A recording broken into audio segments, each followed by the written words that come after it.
Nama Budaya Salam Kebajikan. Selamat sore teman-teman. Izinkan kami dari kelompok 8 ingin mempresentasikan makalah kami yang berjudul Metode Pemulihan Cedera. Oke, boleh lanjutkan. Untuk kelompok kami ada 5 orang. Saya sendiri sebagai moderator pada sore ini, dan ada saudara Ahmad Afandi, ada saudara Azarian, ada saudara Julian, dan saudara Ahmad Zulkifli. Untuk pengertian cedera akan disampaikan oleh kawan kami. Silakan untuk saudara Azarian. Baik, kita masuk ke pengertian cedera.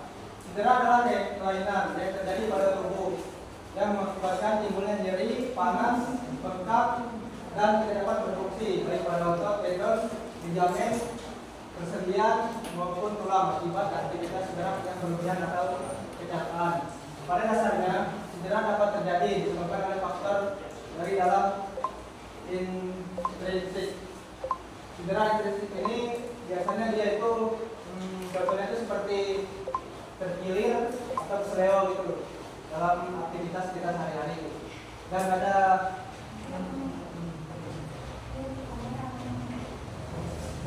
ada cedera ekstrinsik. Cedera ekstrinsik ini dia terjadi karena kontak fisik. Biasanya seperti main bola itu dia salah tumpuan gitu kan, misalnya di body gitu, jadi dia cedera yang bagian dalam itu kurang dijaga sehingga dapat menyebabkan terjadinya cedera baik pada otot maupun rangka. Lanjut, macam-macam cedera. Beberapa gerakan yang berulang seperti senam, lari, tenis, sepak bola dapat menjadi faktor penyebab terjadinya cedera kronik atau overuse. Selain itu, cedera juga dapat terjadi secara akut atau traumatik seperti memar, kontusio, kesleo, strain dan patah tulang, fraktur yang diakibatkan karena benturan keras secara langsung. Cedera akut biasanya terjadi setelah trauma tiba-tiba, misalnya terjadi sebagai akibat dari pergerakan kaki terkilir atau ankle injury di lapangan sepak bola, jatuh saat pertandingan sepak bola, atau bertabrakan dengan pemain lain di lapangan basket selama tahap cedera akut.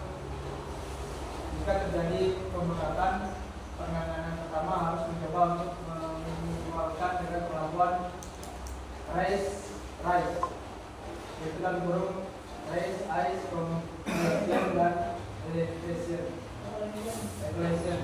dan mengurangi tingkat aktivitas. Selanjutnya akan dibacakan oleh Padi. Baik, sekarang masuk ke pemahaman penanganan. Pemahaman sebelum melakukan suatu tindakan merupakan hal yang harus diperhatikan pada saat melakukan penanganan cedera, yaitu dengan membekali diri dengan ilmu tentang pertolongan pertama pada cedera.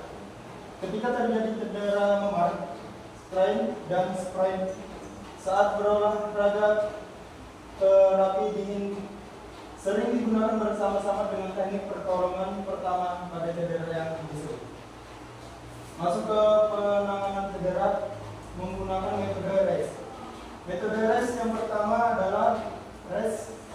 Segera istirahatkan tubuh yang mengalami cedera.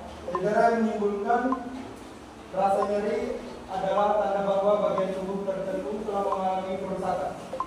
Maka hal utama yang perlu dilakukan adalah menghentikan aktivitas segera mungkin dan istirahatkan bagian cedera yang terasa nyeri tersebut. Baik, terima kasih. Sekarang lanjut.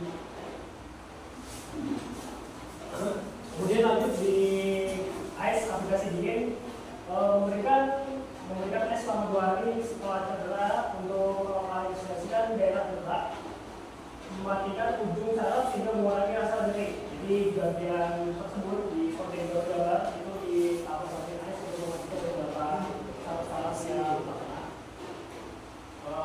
Jadi untuk menguranginya, jadi selama 2 hari akan ada pengurangan yang signifikan maupun tidak signifikan dari cedera yang sudah terjadi. Kemudian lanjut dan mencegah agar dan mencegah agar jaringan yang cedera tidak bertambah bengkak. Karena pemberian es akan menyebabkan vasokonstriksi sehingga aliran darah sumbatan di bagian darah, aliran darah yang akan mengalir ke bagian bengkak, jadi bakal menumpuk. Jadi sehingga di situ bakal menumpuk. Kemudian nanti ketika ini ice ini dilakukan, nanti dia bakal menumpuk. Kemudian nanti dia akan terbentuk kembali dan kemudian lancar. Kemudian masuk ke compression, penerapan tekanan yang diberikan pada daerah cedera untuk membatasi bengkak. Seperti gambar ada di balut maupun ditekan di bagian lutut ini, karena situ akan rawan bengkak. Kompres dapat menyebabkan sedikit penyempitan pada pembuluh darah, mengurangi pendarahan pada jaringan yang bertengah kaitan dengan daerah intersial, menyebabkan bengkak lebih serius. Jadi dia ditekan agar dia jalan lagi. Lalu, oke, ada selanjutnya kan daerah mulai transaksi ini.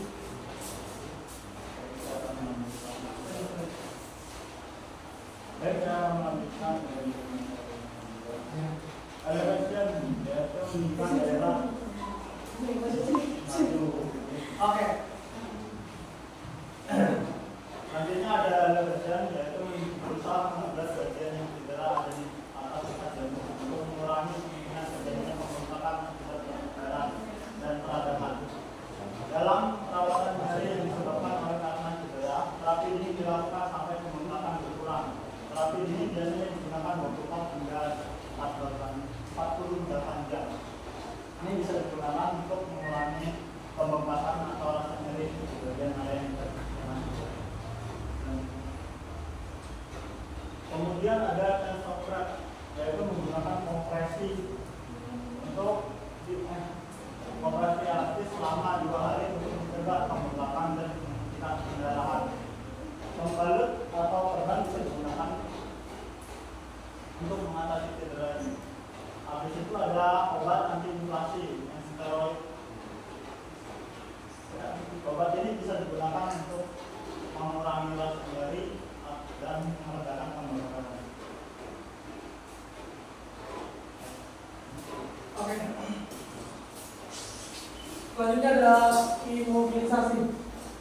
Imobilisasi adalah pengobatan umum pada cedera, yaitu dengan sling, kit, dan gips untuk melindungi bagian tubuh yang cedera dari gerakan dan mencegah kerusakan yang lebih parah. Itu hampir sama kalau teman-teman patah tulang. Itu teman-teman mungkin tahu namanya mitela atau spalat.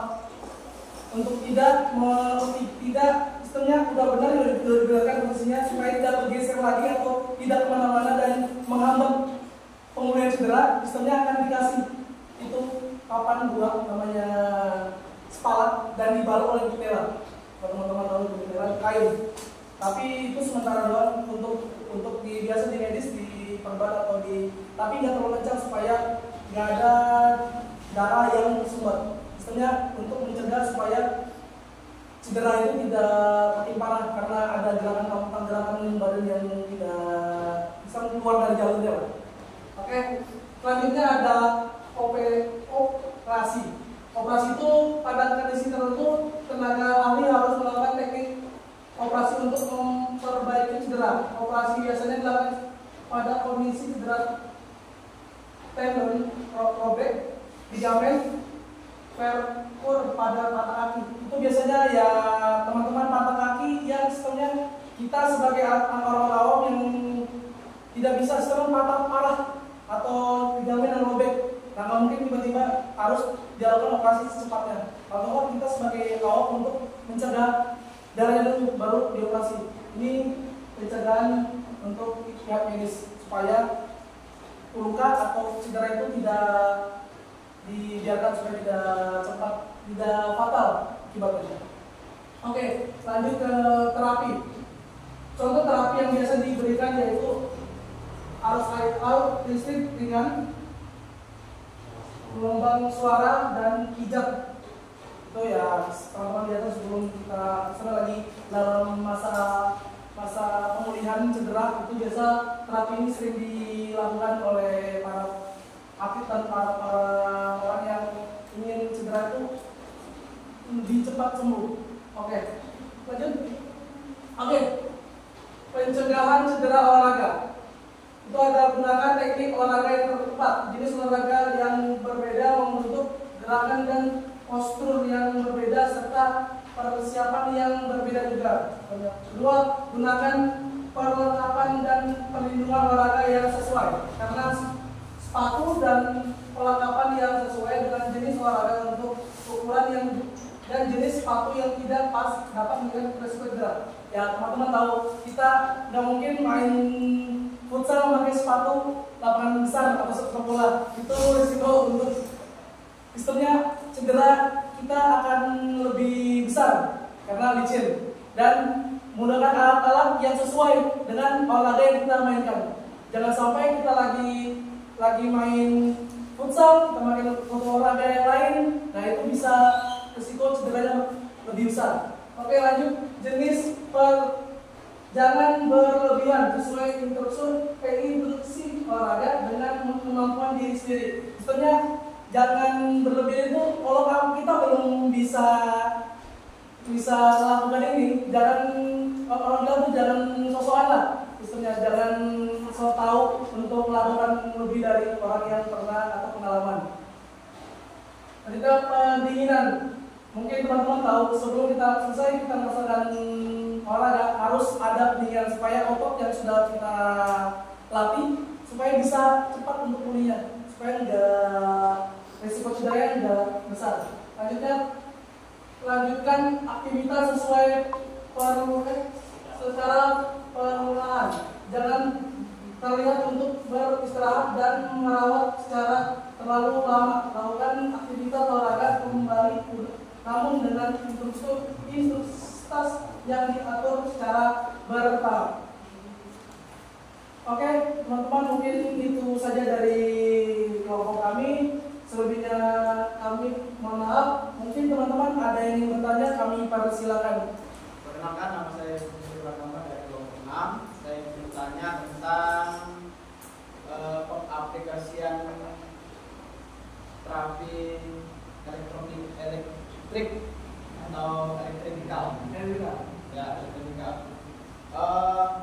Ada saya dengar pernah dengar ketika orang pakai listrik itu dia bisa mengganggu kinerja otot jantung. Apakah itu benar atau tidak, dan berikan alasannya.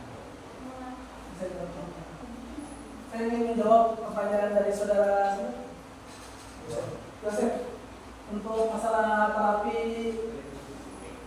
elektrikan itu bisa akan mempengaruhi organ saraf jantung kalau sistemnya listrik yang digunakan itu berlebihan, tidak sesuai porsi tubuh kita. Atau makanya sebelum kita mengadakan itu mungkin ada cek tensi, cek semua bagian badan, berat dan lain supaya tahu badan kita ini kuatnya atau bisanya sampai mana nih, supaya terapi itu berjalan dengan baik. Tapi kalau setengah atau pihak kesehatan tidak memeriksa itu, langsung aja mengasih kamu kayak bisa sampai lebih besar daripada badan. Nah itu resiko untuk dari sapukan jantung lain, tapi saraf yang ada di tubuh akan besar karena akan ada tekanan yang lebih untuk masuk di dalam tubuh kita. Nama saya Rizal Abdul Rahman dari kelompok 1. Saya ingin bertanya, dalam spiralitas metode apa, kemudian strategi apa yang dapat cepat pulih? Terima kasih. Oke, saya ingin menjawab pertanyaan oleh saudara Father untuk gimana cara untuk memulihkan cedera ACL atau ligamen dengan cara operasi.